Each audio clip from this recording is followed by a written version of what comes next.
ಹಿಂದೆ ನೋಡಿ ರಾಮಾಯಣ ಮಹಾಭಾರತ ಈ ಥರ ಆಗಿರ್ತಕ್ಕಂಥ ಘಟನೆಗಳಲ್ಲಿ ಆ ರಾಮಾಯಣದಲ್ಲಿ ರಾಮ ಮತ್ತು ಲಕ್ಷ್ಮಣ ಅವರಲ್ಲಿ ಸಹೋದರತ್ವ ಭಾವನೆ ಯಾವ ರೀತಿ ಇತ್ತು, ಉತ್ತಮವಾಗಿರ್ತಕ್ಕಂಥ ಗುಣಗಳು ಅವರಲ್ಲಿ ಯಾವ ರೀತಿ ಮೂಡಿದವು, ಸೀತಾಮಾತೆಯನ್ನು ಎಷ್ಟು ಕಷ್ಟಪಟ್ಟನಪ್ಪ ಅಂದರೆ ಶ್ರೀಲಂಕಾದಿಂದ ತಗೊಂಬಂದರು, ಆಮೇಲೆ ಅವ್ರಿಗೆ ಬಂದಿರತಕ್ಕಂಥ ಕಷ್ಟ ನಷ್ಟಗಳನ್ನು ಯಾವ ರೀತಿ ಮಾಡ್ಲಾರ್ದಾರೆ ಯಾರಲ್ಲ ಕೈ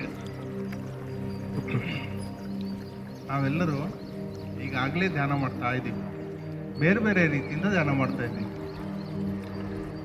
ಯಾರಾದ್ರೂ ಹೊರಳಾಡಿಸಿರಿ, ಕಾಲು ಬೆರಳುಗಳನ್ನು ಹೊರಳಾಡಿಸಿರಿ. ಅದು ವಿಶ್ರಾಂತಗೊಂಡಿದೆ. ಭೂಮಿ ತಾಯಿಯಿಂದ ಒಂದು ಆರೋಗ್ಯಕಾರಿ ಶಕ್ತಿ ಬರ್ತಾ ಇದೆ ಅಂತ ಅದು ಕಲ್ಪಿಸಿಕೊಳ್ಳಿ.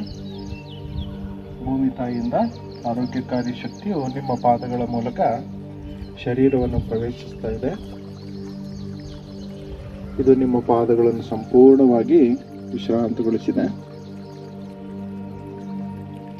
ಒಂದು ದೀರ್ಘವಾದ ಉಸಿರನ್ನು ತೆಗೆದುಕೊಳ್ಳಿ, ನಿಧಾನವಾಗಿ ಹೊರಹಾಕಿ. ಈ ಶಕ್ತಿಯು ಇನ್ನಷ್ಟು ಮೇಲಕ್ಕೆ ಇರುತ್ತಾ ನಿಮ್ಮ ಮೊಣಕಾಲು ಚಿಪ್ಪುಗಳು, ಮೀನಖಂಡಗಳನ್ನು ಸಂಪೂರ್ಣವಾಗಿ ವಿಶ್ರಾಂತಗೊಳಿಸುತ್ತಿದೆ.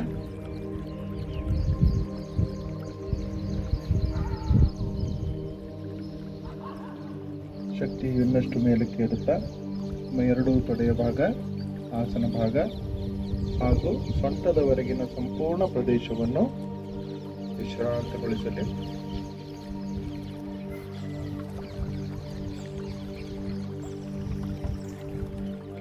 ಇನ್ನೊಮ್ಮೆ ದೀರ್ಘವಾದ ಉಸಿರನ್ನು ತೆಗೆದುಕೊಳ್ಳಿ, ನಿಧಾನವಾಗಿ ಹೊರಹಾಕಿ.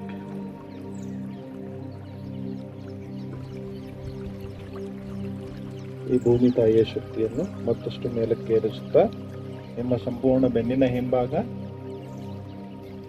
ಹೊಟ್ಟೆಯ ಭಾಗ ಹಾಗೂ ಎದೆಯ ಭಾಗದವರೆಗಿನ ಎಲ್ಲ ಅವಯವಗಳು ಸಂಪೂರ್ಣವಾಗಿ ವಿಶ್ರಾಂತಿಗೊಳ್ಳಲಿ.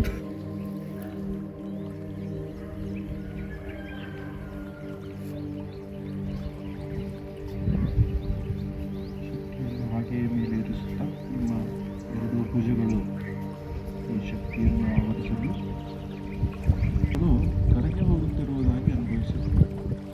ಎಲ್ಲ ಒತ್ತಡಗಳು, ಬಿಗಿತಗಳು ಸಂಪೂರ್ಣವಾಗಿ ಕರಗಿ ಹೋಗ್ತಾ ಇದೆ.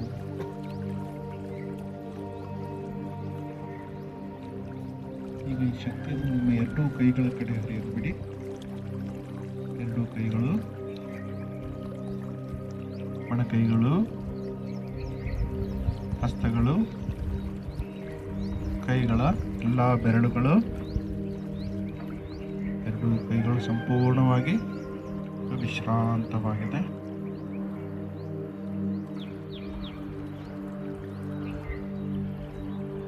ನಿಧಾನವಾಗಿ ಶಕ್ತಿಯನ್ನು ನಿಮ್ಮ ಕುತ್ತಿಗೆಯ ಕಡೆ ಹರಿಯಲು ಬಿಡಿ. ಕುತ್ತಿಗೆಯ ಎಲ್ಲ ಸ್ನಾಯುಗಳು ಸಡಿಲಗೊಳ್ಳಲಿ, ವಿಶ್ರಾಂತಗೊಳ್ಳಲಿ.